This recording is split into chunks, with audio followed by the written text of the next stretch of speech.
your house with O'Con. Hey, O'Con in your house. Hollywood in your house. Hypocrisy's head in the clouds. Curating all kind of loud. Wrestling in front of the crowds. Paragon's holding it down. Anybody can get it. Josh Joseph standing on his decisions. He is the voice. There is no choice. We is them boys in your house making wrestling noise. Moving fast, it's like cruiserweight action. In your house is the perfect distraction. Pumpers in your ears when you in traction. Get this work with some wrestling action. Smoke. What's up, guys? What's cracking?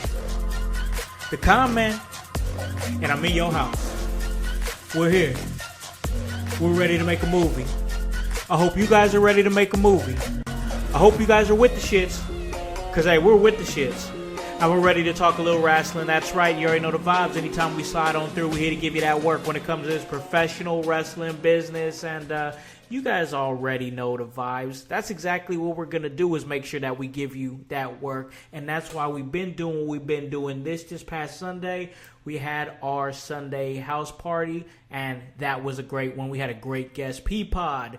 Independent wrestling commentator from the Midwest, was on, and he was really great. It was an awesome talk, an awesome chat, kind of an interview, but we also talked some SmackDown as well. Then on Monday, we had my man, The Voice, Josh Joseph, and Grunmeister, and they gave you the Raw preview show. And usually what comes after that, when we get to Wednesday, that is, of course, the Raw deal with Howse and O'Neal. And I'm Howse. Where's O'Neal? We're going to bring her in right now. That is Divinely Designed Annie O'Neal, the co-host of the Raw deal with Howse and O'Neal. How's it going? What's up, Con? What's everyone? Let's entertain the masses. I'm ready. How's it going?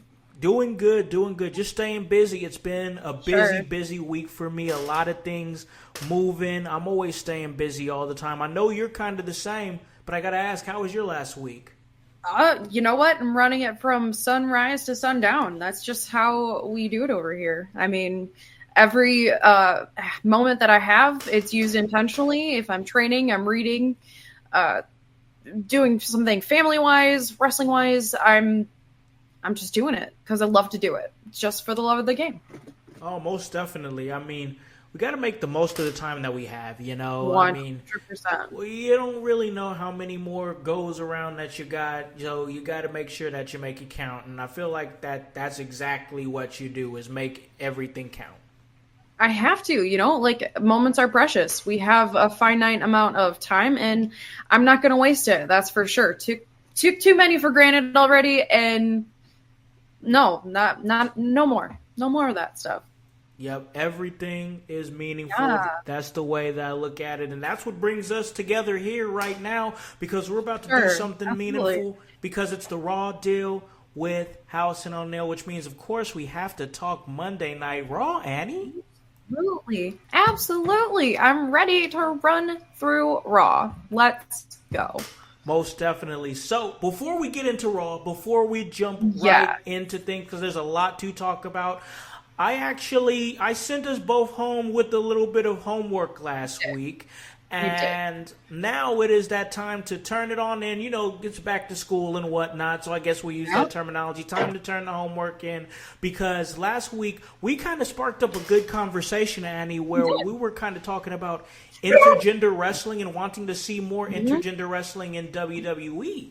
So, with that being said, myself and you, we put together a list of five intergender matches that we would like to see in the WWE, and I'm excited. We didn't talk about our picks or anything like that. We're just jumping right into it, surprising each other. So here's how we're gonna do it. This is how we're gonna do it, Annie. Yes. Let's go. I'm gonna start with one, then you give me one, and we'll just go down the line like that. Let's go.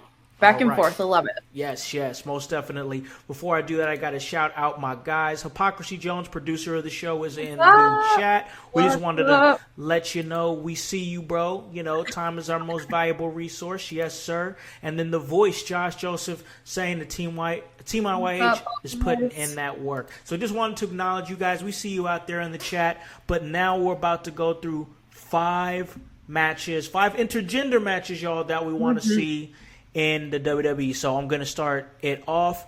And this one, I mean, it almost feels a little bit obvious, but also I guess kind of not. A lot of people were saying that they would love to see, because what sparked this conversation is a match between Rhea Ripley and Dominic Mysterio. So that's what started this whole thing, this whole conversation. But I pivoted a little bit. Just a little bit, because the first match on my list would actually be Rhea Ripley versus Damian Priest. Ooh, Twin Terror versus Twin Terror. Yep. I love that. Just the I got chills as soon as you said that. Like that's straight fire. So why? Why did you choose those two? That's a good question. I chose those two because, and it's honestly, it's a lot of the reason why a lot of this list was chosen. But I gotta say that nobody does it better than siblings, best friends. Nobody has better matches than and I feel like those two know each other inside and out. I'm sure they've trained together throughout the course of their friendship at some point. They're both the two top faces on Monday Night Raw, it seems like right now. And I really feel like those two going at it, Rhea would give Damian a hell of a fight, and Damian would give Rhea a hell of a fight. I just think it would be a good match, and I'd like to see it between those two. I agree. One factor that really went into my decision making is similarities in style, whether their body dynamic was matched. Like, someone who could stand up to Damian Priest as a woman. I feel like there's no better match than Rhea Ripley. That was a really good pick. I like that one. We have hype in the chat saying that Rhea is still horrible. She's the bad guy in all this, and that the Twin Terrors are terrible people. Heresy. Crazy. I'll tell you, there is a growing thought within the IWC that maybe Rhea is in the wrong. I mean, abducting Dominic and then abusing him, and then Dominic saying, oh, well, she lets me eat tendies whenever I want. She lets me play video games whenever I want. We'll definitely get into that when we talk Raw, because that segment was wildly entertaining. But we'll throw it to you now, Annie. What's the first match on your list, the first intergender match? My first pick is Bayley versus Otis. Oh, okay. All right. Bayley versus Otis. Well, okay, what made you come up with that? We saw that Bayley exhibited the strength she did when she went toe-to-toe with Queen Nia Jax. Yeah. Okay? I think Bayley's power against Otis's power would be it would be a really great match. I think they both would stack up very well together, and I think they would go move for move, and I think it would just be an excellent display of sportsmanship. I want to be entertained, and both of these people entertain me, so it worked out in my fantasy booking. So yeah, no, I like that. It's crazy because when I was putting together this list, I tried to work Bayley in there, but I actually didn't, because I had a couple of other ideas. So I'm glad Bayley did get worked in there. That's a good match. I like what you said about the strength that she exhibited against Nia Jax. Imagine the visual. Imagine the pop in the crowd if Bayley lifted up Otis. And that's exactly, I believe it's possible. Yeah. She lifted Nia against gravitational resistance, and she was so freaking strong. I know she could do the same with Otis. And both would even make them skyrocket more as faces. So let's run it. Yeah. No, most definitely. I like that. So I guess it's on me now. And I added this one. I think I mentioned it last week, but I didn't really get a chance to really dig deep into it. So I'm going to bring it up again. Randy Orton versus Charlotte Flair. Great one. That, I feel like it would be two Olympians just going toe to toe. Yeah. Yes. I mean, the smoothness in the ring from both Orton and Charlotte Flair, they're both naturals, both multi-generational superstars, and have taken the names that preceded them and have actually elevated them. I mean, can you imagine? I agree. I agree. Charlotte Flair, who came from the loins of Ric Flair, took the name and elevated it. That's not easy. Randy Orton taking both his father and his grandfather and taking that name and elevating it. That's not easy. And they're both naturals. They're both the pinnacle of their divisions. Every time they go out there, you already know what you're going to get is two of the absolute top finest athletes in the WWE. They both have an incredibly great pedigree, incredible athleticism. I mean, I would want to see it. I'd pay money to see that match, most definitely. It's as close to perfect as perfect can get. I mean, you know that no matter who Charlotte is going to be in the ring with, she's going to pull greatness out of them. And I couldn't think of a better person to do that than Randy Orton, like, who's just so amazing. It's almost sickening. Like, it's almost nauseating in the best possible way. Okay. Yeah. So yeah, my next one is very interesting. Okay. Io Sky versus Shinsuke Nakamura. Ooh. Okay. Yeah. Okay. Yeah. I like that. I like that. Both have this unusual,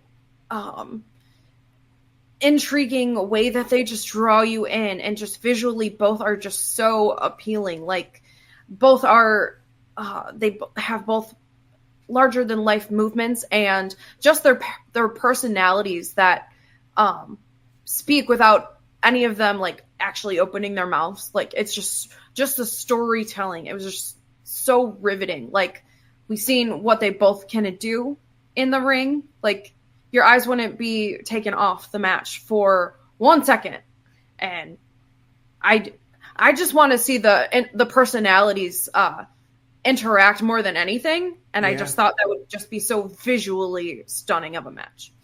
No, I agree with that. That's a great one. I like that one a lot. You know, one thing that I agree with most definitely is that Io Sky and Shinsuke both have a presence about them. When they come out, you already know they're coming out and they're just their own vibe, walking to the beat of their own drum. Both, that's what they have in common as superstars. That they both walk to the beat of their own drum. So I think that they'd be able to put on a good match, most definitely. I like that one a lot.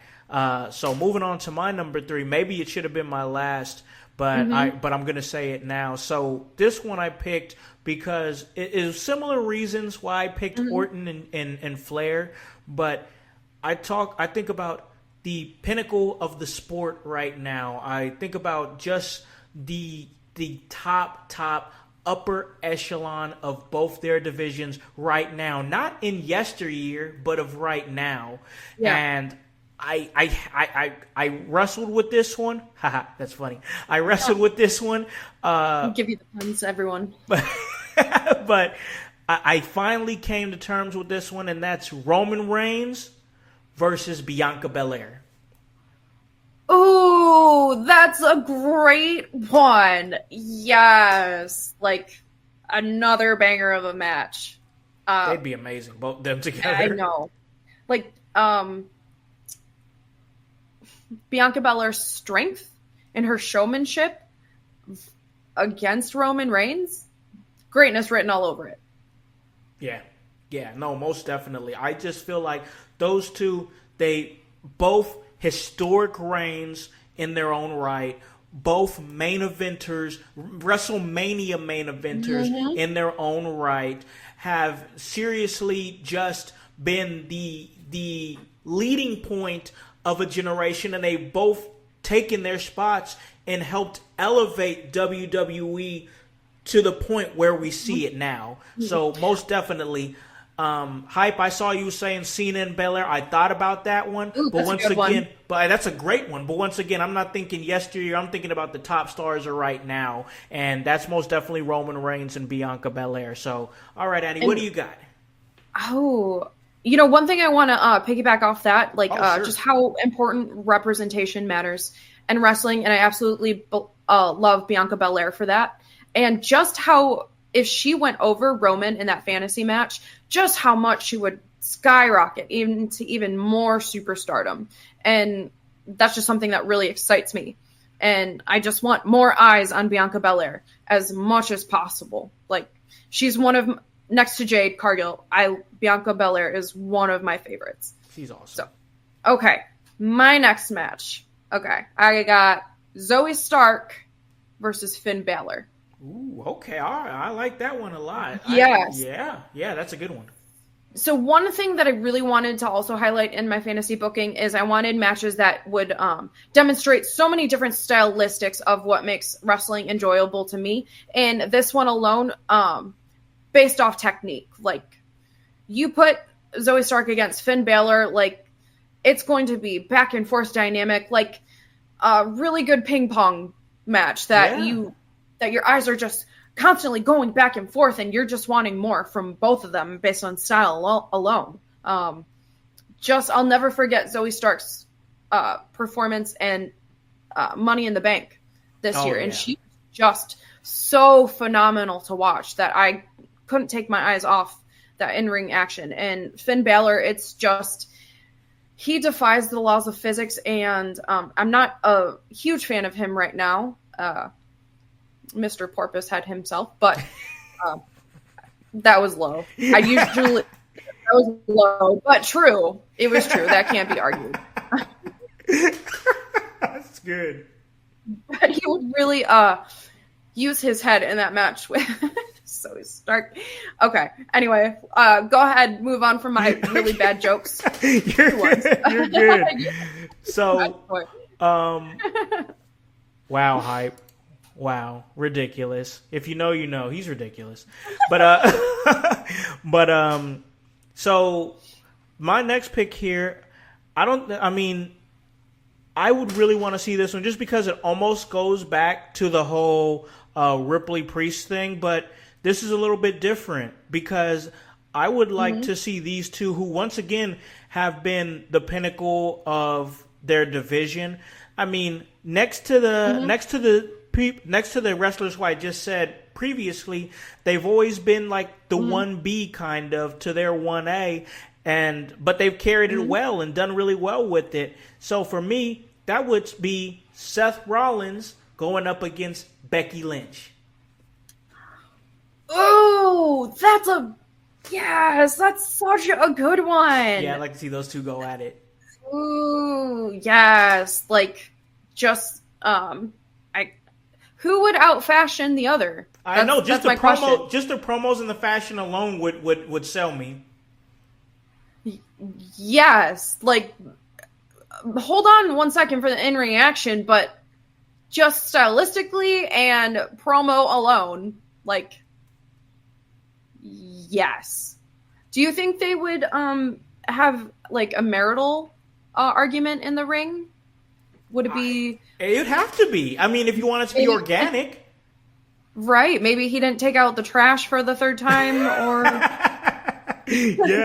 Something. Yeah, he forgot to do something. And, I mean, whoever loses the match has to sleep on the couch. Maybe something like that. I mean, just that type of thing right there. I mean, even if you want to do the match just for that, that's fine. But as far as the goofiness, the over-the-top outfits, the promos... I'm here for all of it. That's the match I know would be good because they're both great in ring, but just everything leading up to it would just be money to me.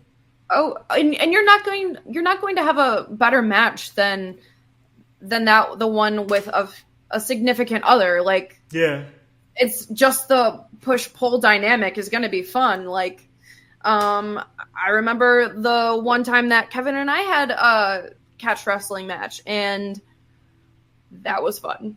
Oh, sure. That was really, really fun. Because, first of all, he's not going to put up with any of my shit, and I'm seemingly very, very meek and maybe mild, but that's not the case, especially against rolling with my significant other. Sure. So, yes, just based on that dynamic alone, I absolutely love it. Okay. Yeah, yep. I really think that would be great. They put on a good match. All right, what do you got next? Okay, so this is my final match, and I really pulled from different parts of the WWE universe for this one. So it's an intergender tag team match. Okay. So it's Luna Vachon and Rhea Ripley versus Kane and Undertaker. Oh, that's fire. That's so good. Yes. like, I feel like these 4 individuals would be so well evenly matched. Yeah. And they have stylistically they're very similar, but they're very, very different. Yeah. And their movesets are different, but they're so cohesive. And I would love to see Ripley against Undertaker. I just think that would they would go pound for pound. And I think I would love to see Ripley even try and give Undertaker a riptide. Or maybe she could get an amazing choke. I don't know. Visually, the way it played out in my brain space, I just think it had to be booked. So that's what it's all about. If you think there is no wrong answers here. You know what I'm saying? Like, this is all just for fun and all for just the love of creativity. So I think that would be great. I mean, I would love to see. That was a deep pull with Luna Vachon. I mean, gosh, that's a good one. I would love to see it. Rhea in the ring with either one of the Brothers of Destruction. I think she'd pull out a good match out of them. I think it will be great. Dang, now honestly, I just kind of want to see Rhea Ripley versus The Undertaker. Like, that's just crazy. That'd be amazing. Yeah. But no, that's a great one, most definitely. And I really had to think I really wanted to give Ripley someone who could really match her intensity, her character work, her emotions, and I thought Luna Vachon was a clear front runner. So yeah, no, I like that most definitely. I mean, Luna Vachon, she at the time that she was there, she revolutionized the business. She was the most. She was different. She was unique, and she's left an impression on many, many, many women and many, many, many wrestlers after her. So I like that. And I think Ripley is doing that this generation. So yeah, you couldn't have said it better myself. 100% agree with that. Yeah, I love everything that Rhea Ripley is doing. Super talented and paving her own path, and it's great to see. All right, so my final one right here, this one would probably get 5 stars if it was in the Tokyo Dome, and possibly even more. That's who you mentioned her earlier, Io Sky versus AJ Styles. Oh, all right. Book it. Main event right now. Right now. Yeah, that's the one right there. Like, as far as like all the matches that I have here, like it would probably compete with Orton and Charlotte for possibly match of the night on the card. I truly believe that. I truly believe that AJ Styles and Io Sky would be able to steal the show. They both can take it to the mat. They both can high fly. I mean, I just feel like those two together would be able to put out a great match that I really think people would be like, oh my gosh, this is incredible. So, yeah, that one took me. I wrestled with. I knew I wanted AJ Styles in there, but I was like, man, who do I think would match AJ Styles like with being? And I fooled around with Zoe Stark for a second. Yeah, Zoe Stark came to my mind. She really did. I was about to ask if you had any honorable mentions for that match. Zoe Stark. She came to my mind most definitely. Like she came, but then I was like, you know what? If I'm gonna put AJ Styles in the ring with somebody, I wanted to have it with somebody that has a little bit more like prestige next to her name, with Io being a former world champion, right, and NXT world champion. And plus, I just think Io can go. I mean, I don't think Io Sky puts out bad matches. Sometimes I think we get a little bit lost in the sauce because Io is that vibe, because Io walks to the beat of her own drum. And then, of course, she's now assumed leadership of Damage Control. But let's not forget that Io Sky can put out an incredible match and has been doing that for a long time. And I think that fantasy booking would even elevate her career even more. Yeah, most definitely. I think I think that's a good match, but I think this was fun. I enjoyed doing that. We're definitely going to do something like that again. Yeah, heck yeah. Yeah. It really got us thinking. It was really fun. That's what I liked about it. Is gets you thinking, gets that noodle moving. So that's exactly what we're trying to do, is get people to think and be informative and entertaining. But before we talk Monday Night Raw, because we're about to get to Monday Night Raw and kind of dig deep into it, we're going to take a break. We're going to pay a few bills, and when we come back, we're going to do just that. That's myself and Annie O'Neal talking Monday Night Raw. Hey guys, it's your boy, the Director, Howse of In Your House, and I'm here to let you know about a small business that produces beard products and also supports small stage, independent, professional wrestling stars. It's called Ring Master Beard Company. Try one of their several scents, beard oils, balms, or mustache wax, and keep your beard looking and feeling sweet. Purchase your favorite wrestlers or personalities' personalized scent, and they receive a portion of each sale. And with that being said, don't forget to pick up a bottle of the Director in Alakan House Special. Your boy, a blend of eucalyptus, mint, and tea tree oil. Have your beard feeling fresh, have your beard feeling smooth, just like your boy, the Director. Follow Ringmaster Beard Company on Twitter and Instagram at Ringmaster Beard, or on their Facebook page, and that is Ringmaster Beard Company. Check it out. Get your beard cream. Hit your beard with that. Because sometimes being a master in the ring means mastering your beard.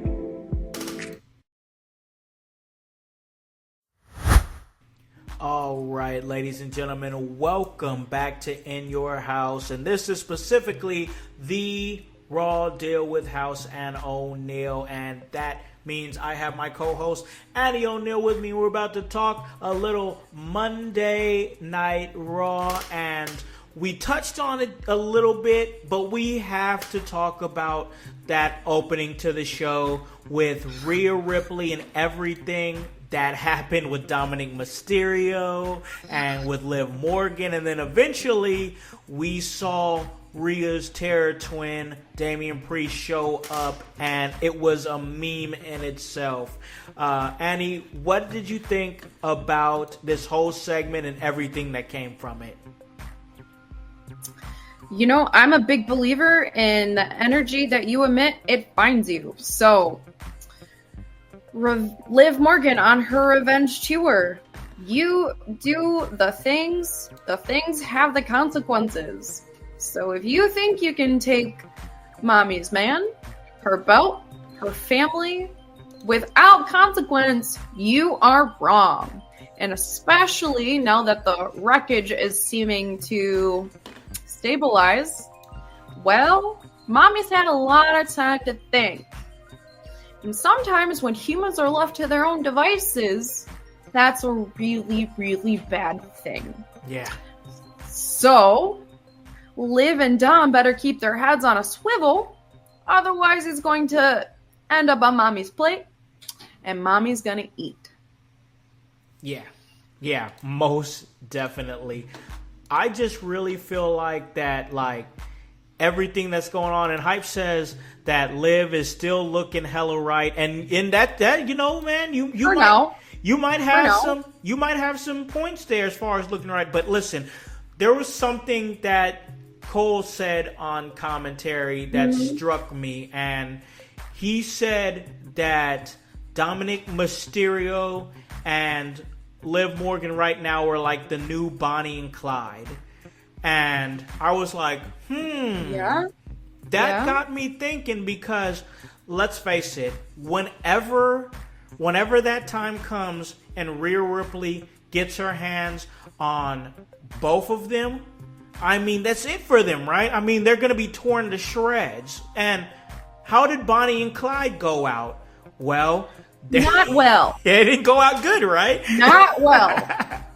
So I mean, as quickly as their little tryst started, it will end just as quickly. I'm just saying, you start things with pedal to the floor.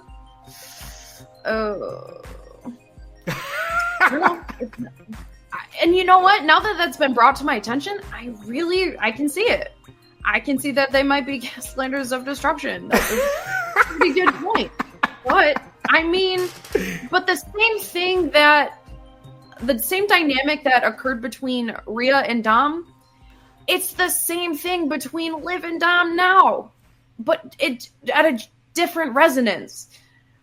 You know, like, okay, Rhea appealed to whatever Dom is afraid of. It appeals to his fear. Yeah. People are manipulated by fear all the time. But people are also manipulated by love, too. Yep. So, either way around it, it only ends one way for Dom and Liv. And he's just being manipulated by Liv Morgan as well. I was going to say, it's one manipulation tactic to another, because it's like you said, I believe it was last week, you said that Liv Morgan, she love bombs. You know, she'll give you what you want. She'll tell you the things that you want to hear, whisper those sweet nothings and everything. And you'll feel like this sense of security. But, I mean, if you're paying attention to what Liv Morgan is doing, that's when she gets you, is when you feel most comfortable. So Dom, I think Dom himself is on a collision course. I also think Liv Morgan is on a collision course, because once Rhea gets a hold of her, it's going to be raps. I mean, that's exactly what it's going to be. But I really think Dominic Mysterio is on a collision course where it's like, and I said it before, at some point he's going to be crawling on back to his daddy, like, oh, I made a couple of bad decisions. He went from mommy to mommy. Yep. And it's just it's different, but it's the same. like, this feels familiar, Con. This feels a little familiar. Yeah, yep. He's feeling validated and whatnot, and that's all good for him, but it's gonna come and it's gonna bite him eventually. Also, I want to talk about after we saw the meme of Damian Priest standing behind Dominic Mysterio and Liv Morgan there in the crowd. And let me just say, this crowd was very reactive. They were back and forth. I mean, and you had people in the crowd reacting to Dominic Mysterio, and he was saying things like, oh, Liv lets me eat tendies whenever I want to. She lets me play video games whenever I want to. And I was kind of like, yeah, hell yeah. Like, I like tendies whenever I want and video games whenever I want. Like, I was like, yeah. It's like, it just reminds me of like a Pink Panther skit where Dominic has everything he wants, and then like he's paying attention to this hand, but this hand doesn't know what the other one's doing, and Liv is just robbing him blind. I'm like, yeah, basically, yeah. Like, this fraud is just doing the same thing that Rhea Ripley did to you, and no wonder, defenseless, completely defenseless. Oh, it's gonna be something to watch when it all falls apart for him. But I gotta say, how in the hell did Rhea Ripley get up those steps in that arena so fast? I do not understand. In boots, no less. Like, right. That's a sign of a true freaking athlete. Like, she, you know what? Like her homeland, where everything tries to kill you. you can definitely see where she's coming from. All right, yeah, you can see what molded her. Like a paralysis demon, okay? Yeah, she was I was like, how did she get up there so fast? Well, one clip, I see her in the ring, then boom, boom, things happen with Dom and Damian, and then boom, we see Liv on Damian's back so Dom can get away, and then boom, out of nowhere, there's Rhea Ripley. In like 2.5 seconds, I'm like, it took her no time at all. It's like she teleported up those damn stairs. And it was so gratifying to see Liv Morgan so scared. Yeah, yeah. Imagine how it's going to feel when she gets caught finally. I can't wait. And, I don't know if I just started paying attention, but her voice, her shrill voice, like, it makes me I don't like it. I don't like it. I noticed that too. And especially during that promo. Yes. And I'm like, okay, so I think with that, as annoying and shrill as it is, she's finding herself more as a heel. Like she's like, okay, now I realize that this tone of voice can annoy people, so now I'm gonna use this tone of voice. It's just her continuing to dig in her bag and find herself more as a heel. You know what? I finally figured out her gimmick, Con. I really did. What's that? It's kind of controversial, but it made me laugh, so I'm gonna share. E-Girl meets Cher from Clueless. Yes.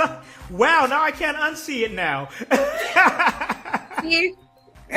That's yes. Yeah. Most definitely. I like what Liv Morgan is doing. I think every single time she go out there, she's finding herself a little bit more. I agree. And it's like not everybody can just come to age the way somebody like Rhea Ripley did. Like, we expect greatness from Rhea Ripley. Like, and I even said this. I think I might have said it in the chat. I'm not sure, but I really feel like now that Rhea Ripley, it's come full circle. Now she's a top babyface. I feel like Rhea Ripley does Becky Lynch better than Becky Lynch. Ooh. I do. Like, she's more of a believable badass. You know what? I'm gonna have to agree with you there, because Becky has the moves, she has the attitude, but I really agree. I really feel like Rhea Ripley is just constantly pushing the bar. And on a side note, I really want to bring to light how much Liv Morgan is finding her footing, and that's very satisfying, because she's had different characters that she's portrayed in the past, but this one, it's really groundbreaking, and I love that. Like you said, she is finding herself more and more, and just the back and forth between Rhea Ripley and Liv Morgan right now, it's fantastic. Yeah, it's even after SummerSlam, it's still one of the best things on the show. And it's like we said, we talked about before SummerSlam when we were doing our predictions and saying Liv Morgan should win at SummerSlam, because it's going to continue to grow Rhea Ripley as a top star. And what's happening? Exactly that. That's exactly what's happening, is Rhea Ripley feels bigger. Damian Priest feels bigger. Like, they both feel like they are top faces in the company, and that's exactly what I thought would happen if that were to come to fruition. So, we got the voice. He's still calling Liv a sewer rat. He loves him some Rhea, man. That man, you will not ever get him to hate Rhea. You will not get him to hate Rhea. Do you think her real Rhea, or heel? I can't. Wow, I just inverted my speech. But do you think heel Rhea and face Rhea? Do you think they are just as good as each other? Do you enjoy Rhea's face work so far in proportion to her heel work? Do you think she can successfully do both? I think she can. I mean, I think it's too early to tell for her just being like a baby face, but she had that crowd in the palm of her hand. Like, the crowd wants to organically like Rhea Ripley, and why not? Like, she's a badass. She's cool. She dresses cool. She looks like a superhero character, or action figure or something. Like, she's very, like, you see her and like, why would you not want to be like Rhea Ripley? Like, she's just like her own vibe. And once again, like I said about Io Sky and Shinsuke Nakamura, she walks to the beat of her own drum, and she's comfortable with it. She's absolutely comfortable with who she is. So, like, I think she can carry heel or face just perfectly. I just think she's most definitely like one of the top stars in the company, period. Like, man or woman, it doesn't matter. She's just one of the top stars in the company, period. And like, she's gonna touch that women's championship again, but not without a hell of a story that's gonna get us there. And can we talk about Carlito's appearance? What happened? I thought he was in a boot or something, but he had two different color boots on. Was he purposely mismatched? Because it looked like he got to the venue, realized he lost his bag, and he was just borrowing things from people. Yeah, that's what it looked like. It was almost like a Frankenstein fit. It was like help a brother out look. Yeah, that's exactly what it was. I was like, because I'm glad I wasn't the only one noticing that, because I was like, nope. What? What's he wearing? Like, were the knee pads different colors too? I think so. So like, okay, so I know the kids these days, they like to wear 2 different color shoes. Like I see kids all the time wearing like 2 different color Crocs or 2 different color like sneakers or something. So maybe he's trying to get with that trend. But I'm like, bro, that just hurts my sensory issues, Con. Yeah, I'm like, bro, what are you doing? You ain't one of the young kids. You an old head. Act like an old head. You know what? I'm here for it though. I like the Carlito's humor. It almost humanizes something that's so serious, and I love it. Yeah, I love his one-liners. He's had some really good one-liners in the last few months. I think it's just been killing me. Like I think it was Damian Priest, and he was talking to Dominic Mysterio after Liv Morgan had been stretching him, like doing those stretches on him, and he's like, "Oh, I kind of like this." And Damian Priest was like, "Why won't you just drop her? It's not that hard." And then you have Carlito coming in saying, "Yeah, it looks hard to me." Anyone with eyes knows that. Carlito, his one-liners, killing me. I cracked up. I mean, I audibly laughed at that. So, like, Carlito's still great. He lost. And I love that he's a solidified member of the group now. He's in there now. By default. Yep, he's not because he's actually wanted. Right, yeah. He's just before. I actually like the fact that he was there because he was trying to hide out from the LWO. So he was just like, "Hey, what do you guys need me to do so I could be?" It was almost like somebody trying to work their way into a gang or like a mafia or something. Like, I'll do a few side jobs or something if you want me to, just so I can stick around for a little bit. You know, like that was. It was giving that protection. Yeah, right. Yep, yeah, exactly. So I like that. But he ended up losing this match against Damian Priest. Priest, once again, Damian is just looking like exactly what I said it was going to happen. Coming out of SummerSlam, he looks like a top guy. I mean, he just does. And like every time he goes out there, the crowd reacts to him. They're in the palm of his hand. Damian Priest it's one of those rare occasions where he lost the title but became a bigger star. And now seeing Damian Priest, I'm like, this dude can be in any main event on any show. And Rhea and Damian standing like together, looking so strong, taking out what was Judgment Day 3.0. Yeah. Like they really are twin terrors. I love it. It's crazy because it's organic. They're organically friends. They've always called each other the Terror Twins, and now we get a chance to see that relationship come to life on television. And I just think that's great, especially once again with it being so organic. So that was a great. I think that was a great segment for sure. But definitely smart to start Raw.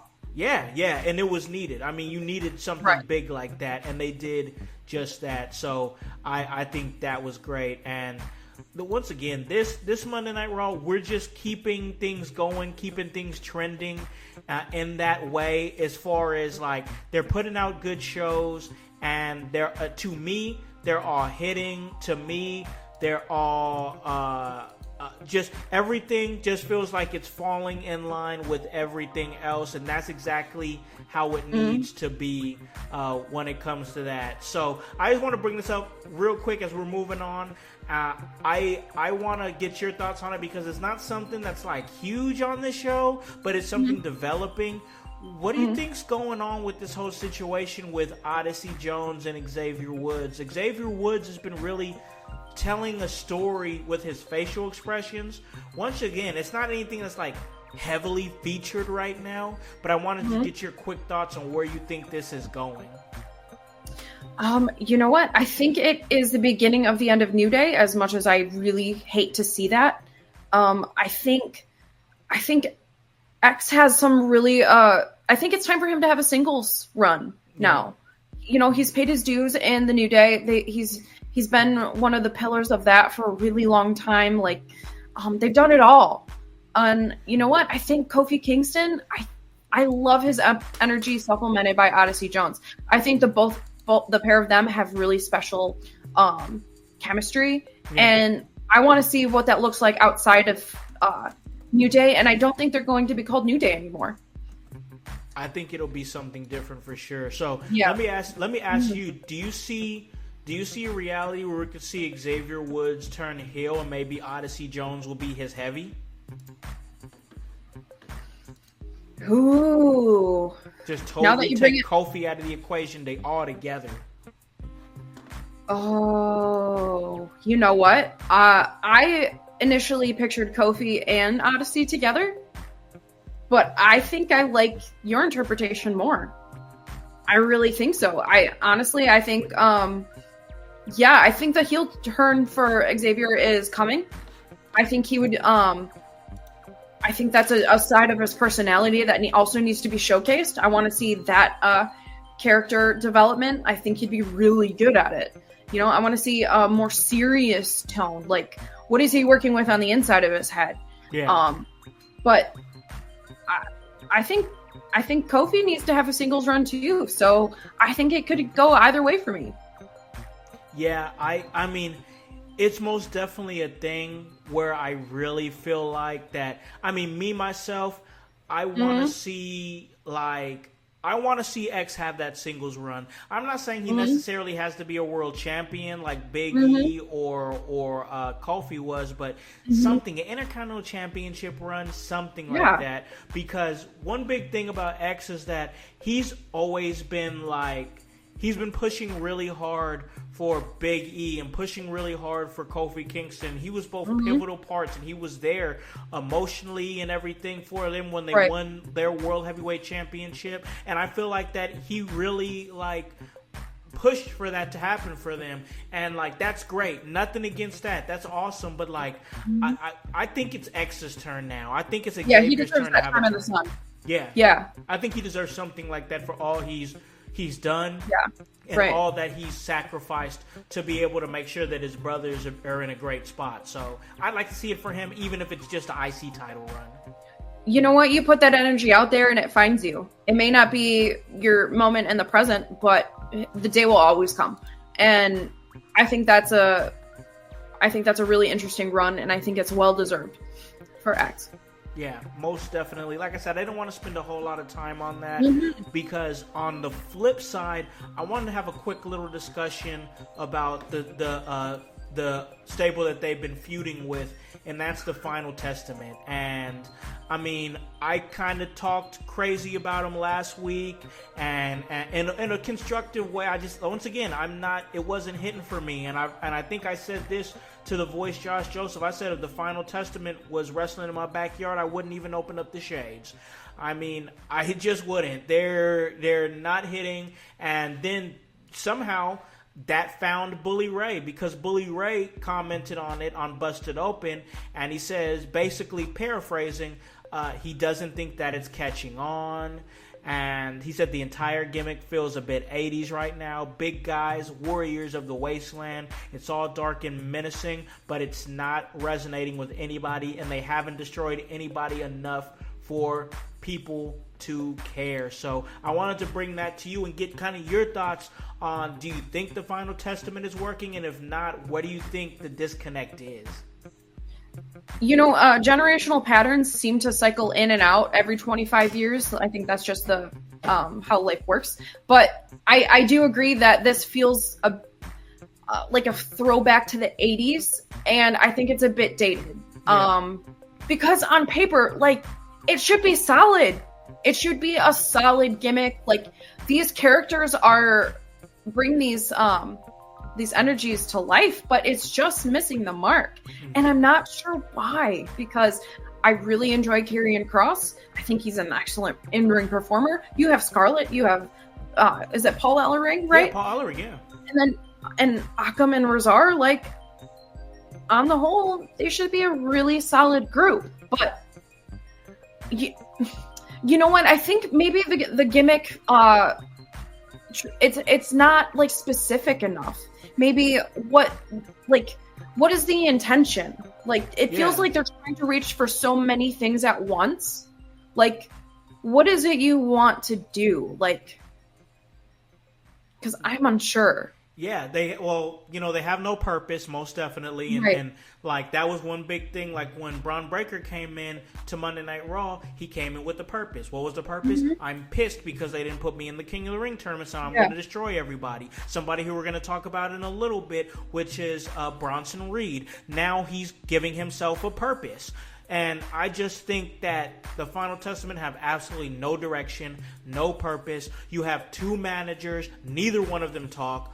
What is going on here? Paul Ellering is a legendary manager who he managed the Road Warriors, one of the most historic teams in wrestling history. But I think one of our members of the house call, he said it's Adam. He said, I don't think anybody under 30 even knows who Paul Ellering is. And I'm like, I mean, that's not a diss. That's a legitimate thought. I mean, I think there's a large group of wrestling fans who have no clue who he is. He doesn't talk. Scarlett doesn't talk. Akam and Razor, as much as they are big, imposing, they have absolutely no presence whatsoever. I mean, it's literally just Karrion Kross and like 4 people for what? And it doesn't, it just doesn't it just doesn't resonate with anybody. They're not doing anything. They're not going after anybody of importance. His whole thing is he's trying to get Xavier Woods to understand that he can stand on his own too. Blah, blah, blah, blah. Why? For what? What do you go for? The tag titles. There's the Intercontinental Champion. Go for do what Bronson Reed did. Go attack somebody that's worth a damn. Not saying Xavier's not worth a damn, but what's he doing right now besides intertwining with things that's going on in the New Day? Nothing else. So I really think my thought is it's time to pull the plug on the Final Testament. I think that you can pull the plug on him. Send Paul Ellering home. I mean, the reason that he did not come up with the Authors of Pain when they got called up to the main roster is because he didn't want to do a whole lot of traveling. Now he's back and he's doing more traveling, but it's like he has no purpose. So maybe break him up. If he wants to go ahead and still be with the Authors of Pain, do that. But maybe send Karrion Kross and Scarlett back to NXT and maybe try to refine something that was there with Karrion Kross being a former NXT champion and all. But I just think it's time to pull the plug on it. I don't think it's working. I don't think we're going anywhere with it. We're just wasting everybody's time right now. Let's pull the plug on it and try something else with these guys. And that's one thing I think is a gross sin, just the waste of talent, because there is talent presented before me, but it's not being used correctly. What's the point of having this imposing group if they're not doing anything? Right. That's my thought is, they in Hype says he just really thinks that just have Kross be a normal dude. Shave that man's head. He needs to shave his head. I'm saying. Yes. Right. And that was one thing that I was thinking, why have the managers be the manager role if they're not talking? It's just baffling. Scarlett is a great wrestler. Yeah. Why isn't she doing anything? Yeah, she's literally just there not doing anything, and you're not utilized. At least back when it was just her and Kross, she she had the seductive moves, and then she would come and she would leave the hourglass to there, and I was like, oh shoot, she's leaving, because the hourglass was a signal that you're next. You know what I'm saying? But now it's just it's not hitting at all. And see, the Final Testament, it gives me this apocalyptic vibe, the barren wasteland vibe, we rule the wasteland, and some Seventh Adventist day cult thing. Yeah, it's interesting. It has traction, but not going nowhere. Kross is not the cult leader. He's not. Yeah, and I feel like that energy is already being exuded by the Wyatt Six right now. So we're getting it already. I mean, that's it right there. We're all what Final Testament is attempting to bring is a role that's already filled. So it's you're just putting a hat on a hat by even having them there. It doesn't. It's not working. Final Testament almost sounds synonymous with like Judgment Day. Yeah. And like, I mean, the viewer only has so much attention that they can pay. Yeah. So if you're just tuning in and you don't know who Final Testament and Judgment Day both are, like, my attention is going to navigate toward the Judgment Day. For sure. I mean, they're the more story team.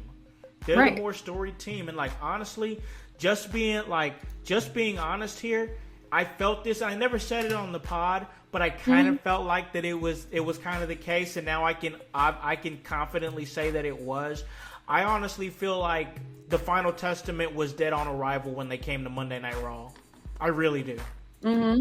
I really do. I did not want that to be the case because I never root for any talent to fail like that. But you know, it just felt like once they came there with the talent across the board that Monday Night Raw has, I just felt like they were DOA, and that was kind of the case. So, just another one of those things. You hate to see it. I mean, but it is what it is, and we got to move on ourselves here. So I want to bring up another thing here. What do you think about the new faction name for Zoe Stark, Shayna Baszler,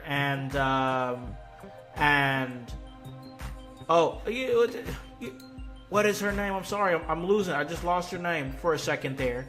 Brain fart. Third member between Zoe Stark and Shayna Baszler. Sonya Deville. Thank you, Sonya Deville. Yeah. So, what do you think about the new? Name for them that they have, which is now the Pure Fusion Collective? What's your thoughts on that?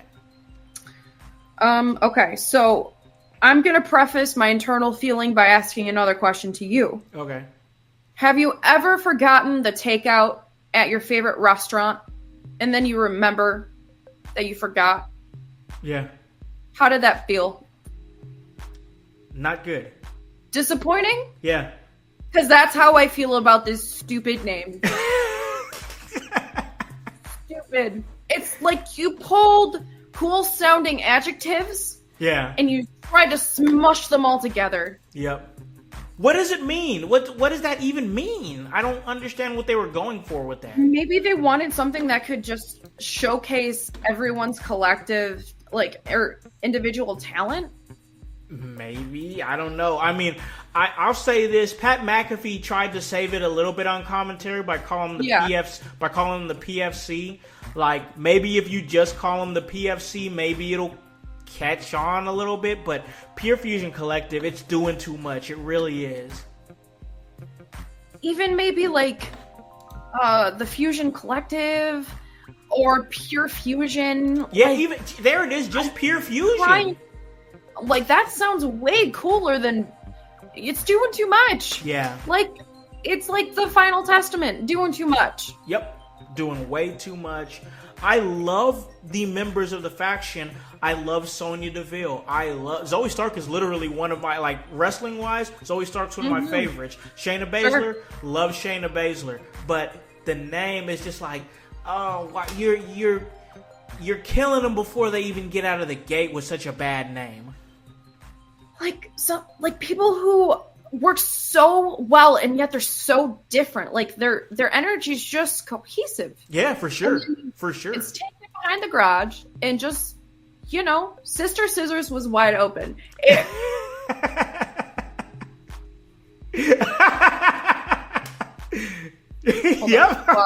That's hype for you. Lost it. It was there and you missed it. But like you said, these three go, to me, as soon as I saw them together, I was like, this fits perfectly. Yes, it does. Fits. But then the name, I'm like, I want them to succeed. I want them to be what Damage Control was on SmackDown for a long time in the women's division, but you stick that awful name on them, and I'm like, come on, Damage Control? That's a sweet-ass name. That's cool. That strikes the spirit in my heart. Right. Damage Control, I better watch out. I better be on notice. But, Pure Fusion Collective, I want to steal their lunch money. Yeah, like, come on. It feels like they got all their, like, little pieces together. They're trying to put together, like, the Megazord or something. Like, the Pure Fusion Collective. Let's go! Yes. Like, it's a catchy phrase in the larger-than-life anime, yeah. Exactly. I'm like, Fusion Collective! Pure Fusion Collective, go! Like, that's bad. It's so bad. Like, that's the best we could have thought. I hope they didn't come up with that. I hope that wasn't them. I hope I got stuck with it by somebody in creative that does not know what they're doing. Like, something like that. The writer was over ecstatic for their first day, and they just wanted all of their counterparts to like them, and that's it. That's what you thought of. Yeah, it's Prime doing too much. PFC sounds like the one dish on a restaurant menu for people without taste. Jeez. Sure. Jeez. And then Voice says Pure Fusion Collective sounds like what happens when you take way too many psychedelics. Yeah, like you ripped the fabric of the 8th dimension. Yeah. I get it. I wanted to get your thoughts on that. I don't want to spend too much time on it, but I wanted to get your thoughts on that because there's still a lot of really great things on Monday Night Raw. It was an excellent match too. Yeah, it was a great match. Once again, I will never. The name's bad, but those women. I mean, them together, and then I love the fact that they came out together in the yellow gears. I love to see a tag team like cohesive and matching. That's just always aesthetically pleasing to me. And with being such a big fan of tag team wrestling, that's just always great to see to me. So but yes, the match itself was one of my favorite things going on in Raw right now. Yeah, most definitely. I just want the best for them. I truly do. We have to make fun of the things that we have to make fun of. For sure. We're keeping it real. That's our job. What's the name of our show? What's the name of our show? It's the Raw deal, so we keep it raw. We have to be honest. Most definitely.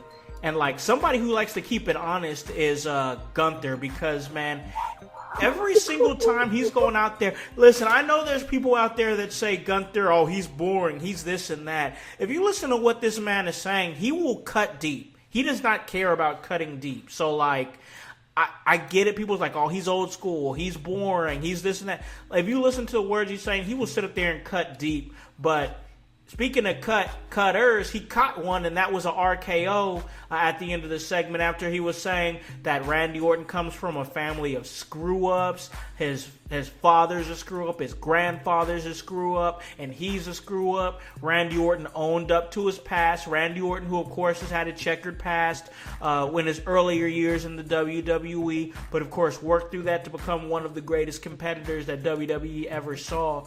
And once again, I think we said it that it's like Randy Orton and Gunther going up against each other is like best overall wrestler going up against other best overall wrestler. It's going to be a treat to watch when they go up against each other at Bash in Berlin. We had a little bit of the Drew McIntyre effect, which had Gunther take his eye off the prize, which led to RKO from Randy Orton.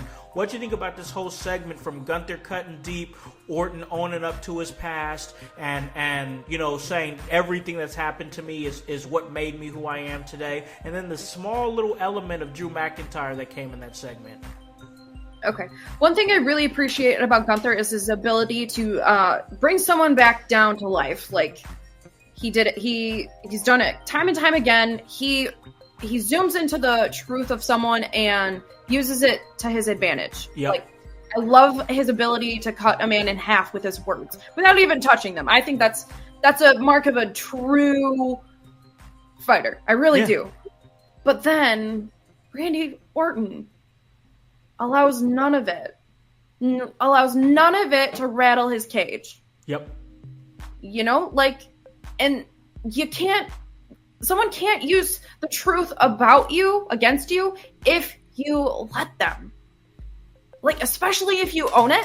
Yeah, yep. So I made mistakes. So, like, it didn't rattle his constitution, and I really thought that was amazing. I appreciate that. And one thing I really loved is how they used how Randy Orton's shoulder was up. Yes, at the King of the Ring. King of the Ring, and they wrote it into the storyline. And I thought that was just genius. Like, just how good and granular that the storylines are right now. I love it. I was a little confused, the interaction when Drew intervened. Like, it was a little bit disjointed to me. Like, what was your take on that? I don't understand the purpose. You know, I was a little bit confused by it at first, but I think that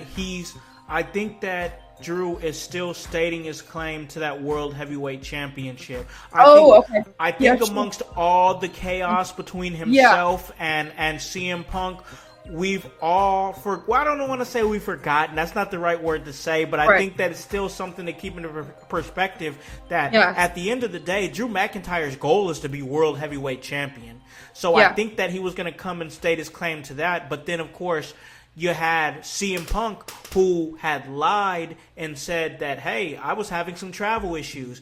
That ended up not being the truth. His mindset was, if he would have said that he was there, then Drew McIntyre would not have shown up. And that's exactly what led to the confrontation there. So that's where it came from. I still think he wants to be champion. I still think that he will be champion sometime in the Netflix era, him being Drew McIntyre, and he'll have a lengthy run, I believe. But right now, I still think that he's got a few skeletons in his closet he's got to deal with CM Punk. You know what? CM Punk feels like that karma that just follows you until you own up to your indiscretions as a human being. Yep. Like, you can't outrun your shadow.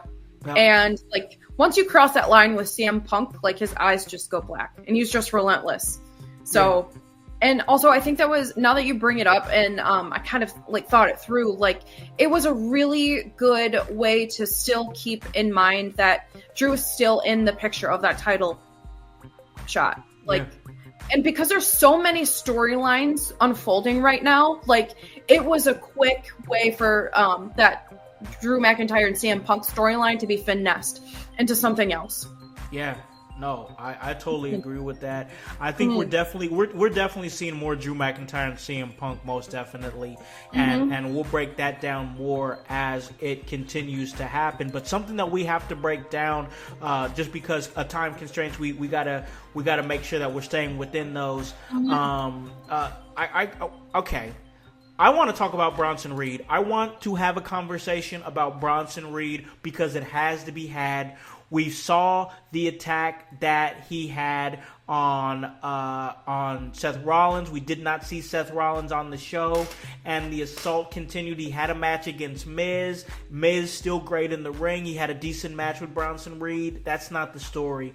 The story is National Treasure R-Truth takes like 4 or 5 tsunamis, and like at this point, like I don't know, like I know how I feel about Bronson Reed. To me, at this point, Bronson Reed has quickly made himself must-watch television. You know, but he's taking out the top guy like Seth Rollins, a top guy like Seth Rollins, and then he takes out a beloved figure like R-Truth. He's really leaning into being a dangerous heel that is going to hurt and maim his opponents. But also, I think the crowd kind of likes it too. They like to see him go back up there for those tsunamis. I think that makes Bronson Reed's stock is starting to skyrocket to me. But also, a story for me that comes out of it is, I don't know if Adam Pearce is doing a good job as a GM anymore. No. I think he's lost control of the roster, and I think that's a conversation that needs to be had. So that was the first thing I was going to bring up. Yeah. So okay, go ahead. Go right ahead. Let's jump right into it. Yeah. We are. I think we're seeing signs that Adam Pearce is eroding as a general manager. He can't really contain anyone. Like, can't contain Drew McIntyre or CM Punk. And he can't pull the reins back on Bronson Reed. Nope. Like, I mean, you have kids. You know how strong-willed they are. Yep. When you say don't touch that, what are your kids going to do? They're going to naturally want to touch it. Yeah, that's Adam Pearce energy for me right now. Like, you know what? can't seem to draw a line with anything. And I think that's going to have major ramifications. I think so too. I really do. And let's face it, part of the reason that Monday nights are awesome and Monday Night Raws are awesome is because of the chaos, because of the anarchy. But when we think about it in storyline, because I'm always thinking about it like that, and I'm thinking about it from the point of like Triple H is watching Adam Pearce lose control of his roster while Nick Aldis seemingly has everything kind of under wraps over there on SmackDown. He's even seemed to subdue the new bloodline somewhat. Nick Aldis is standing firm and looking really good as a GM, but his Monday Night Raw counterpart is losing it all around him. I mean, just a few examples, and pulling from what you had said.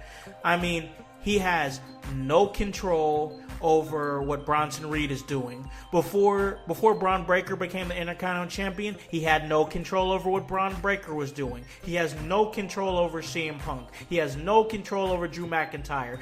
CM Punk is straight lying to this man about flight information. I mean, the Wyatt Six, when they first debuted, they destroyed the entire gorilla position. Destroyed all the gorilla. I mean, you have to look at the track record here of Adam Pearce as a GM recently in these last few months, and it's like, man, this guy has got to be on the hot seat. He has to be. Approaching Point Break. And people on social media are starting to notice. So, like, I have to differentiate here. Adam Pearce, the man, Scrap Daddy, the wrestler, he's great. I love the guy. He's an awesome dude. And he's just, but like, we're talking in stories here, and I'm like, brother, you're losing control of everything, and I don't know if you should be GM that much longer if you cannot control what's going on with your roster. I mean, Teddy Long was SmackDown GM for years and years, and what's one of the things that kept everything in line on SmackDown? Well, easily, because if you piss Teddy Long off, you gonna go one-on-one with The Undertaker. So, like, Adam Pearce needs something like that because he's losing control, and if he doesn't start to gain control, I think it's gonna get to a point where we got to start calling for his job. I mean, Nick Aldis seems to be doing a really good job. Yeah. Everyone is respecting his authority. I mean, once you lose your authority as a leadership figure, the writing is starting to be written on the wall. I mean, once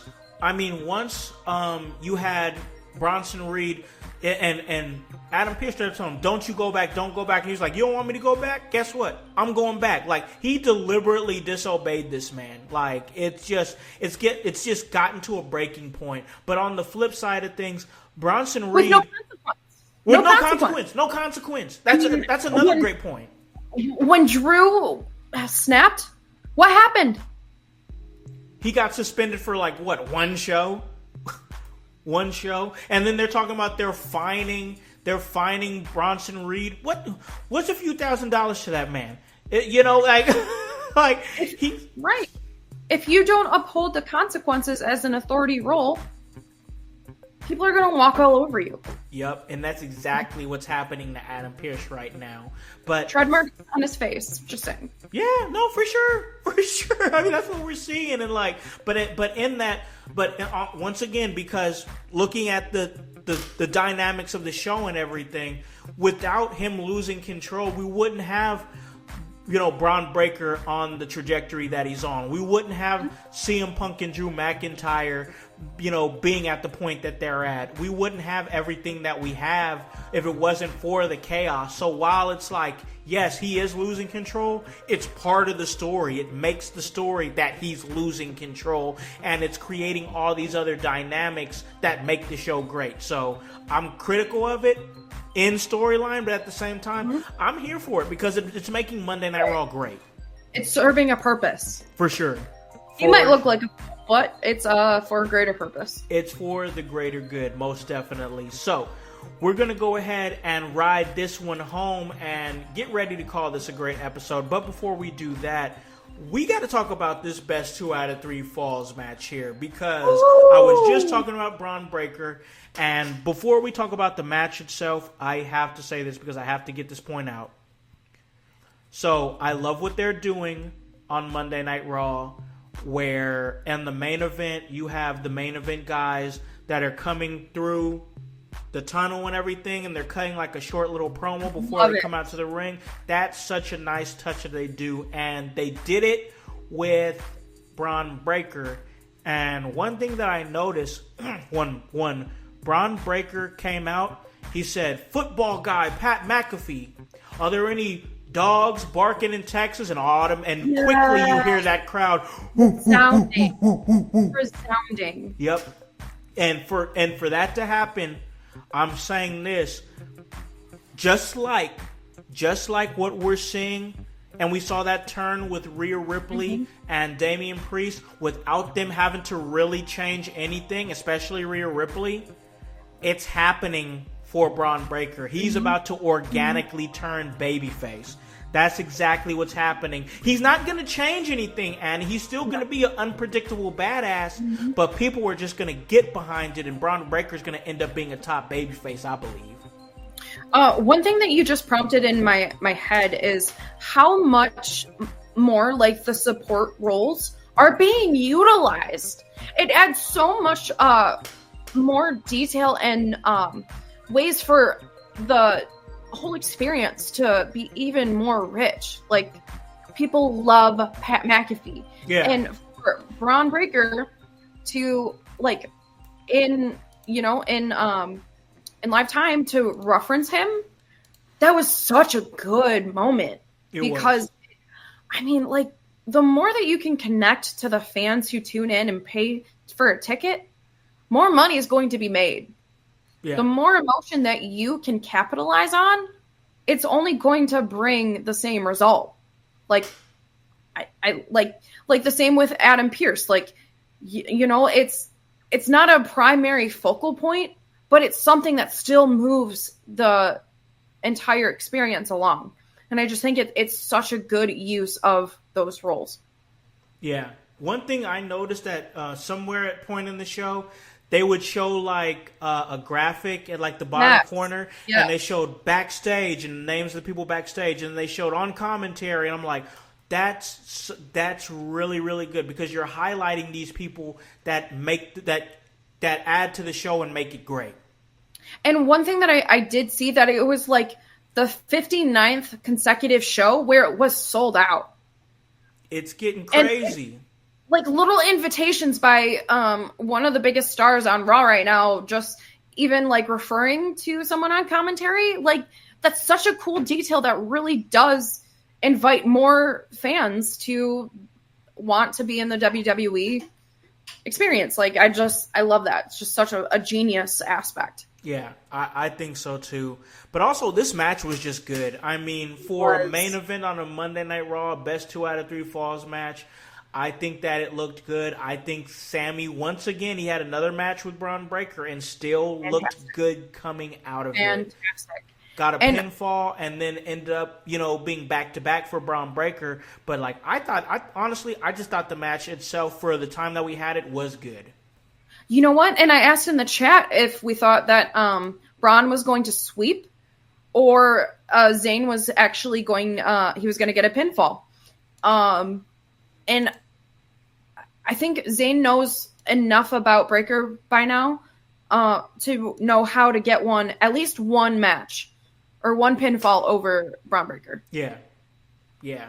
I thought it was good that he got that because he kind of surprised him a little bit, And I think that made sense because that's how you're going to get somebody as zeroed in and as focused as Braun Breaker is. You got to get him by surprise. But like Breaker is Breaker at the end of the day, and like even saying that, I just love saying that because like now we're seeing who Braun Breaker is. Like Breaker being Breaker, and that's an unpredictable badass who's going to come out and he's going to run through competition. And honestly, I just think he's going to be a great Intercontinental Champion moving forward. And I also want to note that at the end of the match, he had a little bit of, I think a little sign of respect towards Sami Zayn. Not really anything done there, but like there wasn't an attack or anything, which he just kind of looked at him and was just like nodded a little bit and walked out, which further grows my suspicion that we're going to see Braun Breaker turn into a babyface.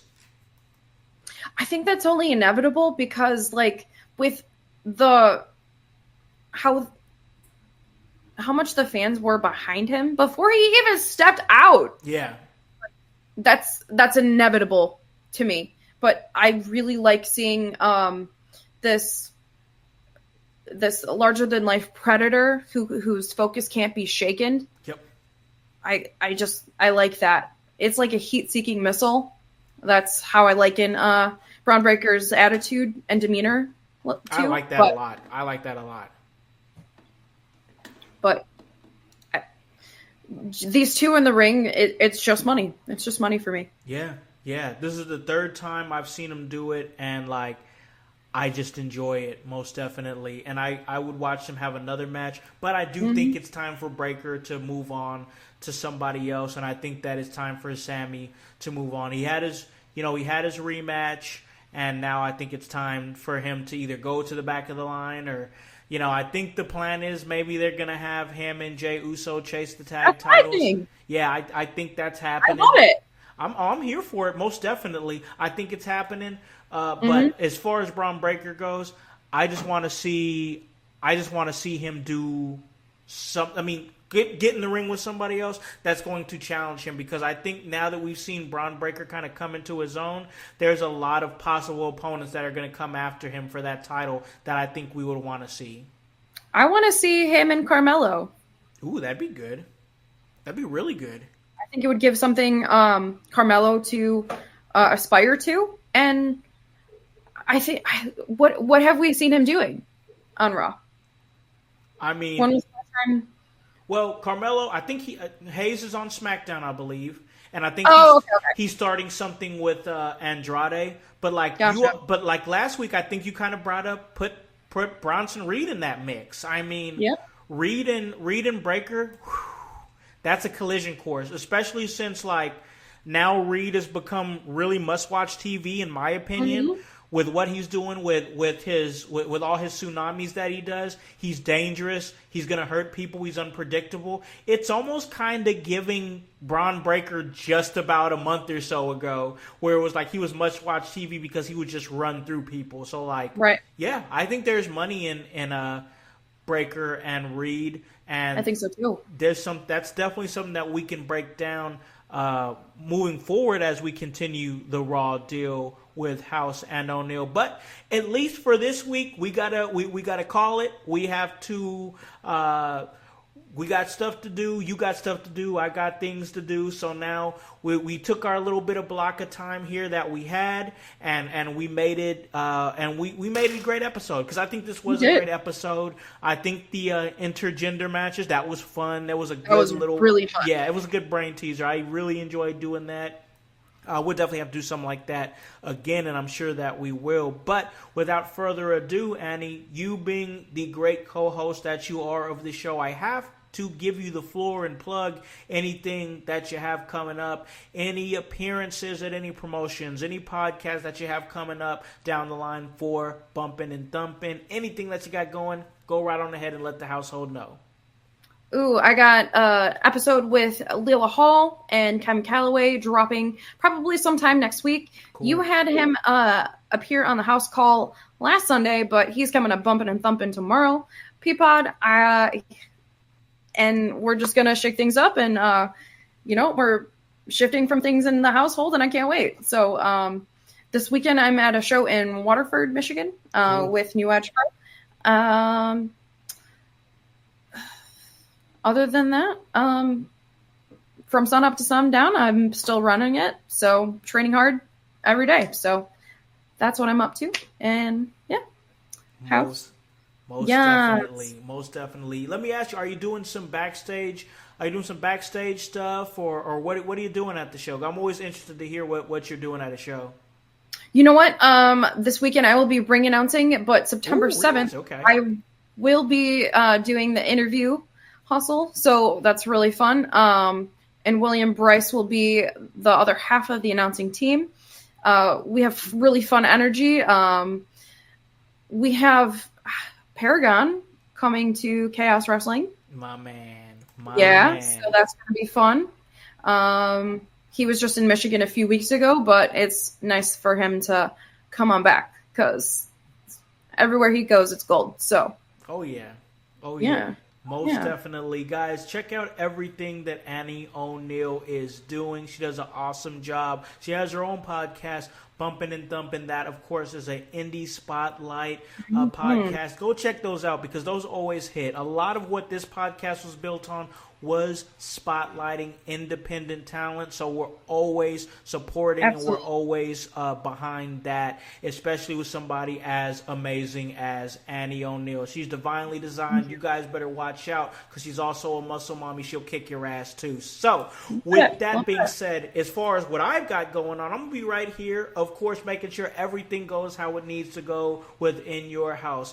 I don't have any bookings this month, guys, with the kids back in school and everything. I'm kind of bagging back a little bit, but next month it's going to be back hitting the ground running as I will be at Wrestle Arts on September 11th. That's going to be a great show. I will be back on commentary for the second time with Wrestle Arts, so that is going to be great. Then on the 14th of September, I make my return to the table. Caller commentary.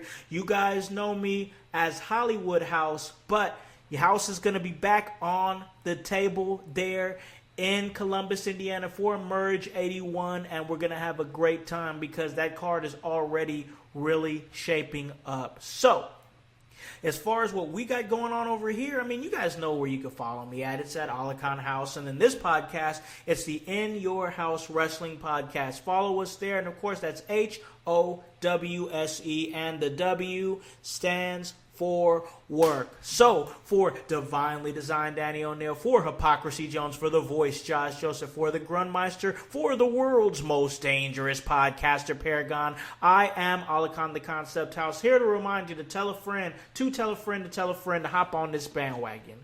Get on or get gone, because the household is still going mighty strong. You guys have a great day and a great rest of your week. Peace. Yeah.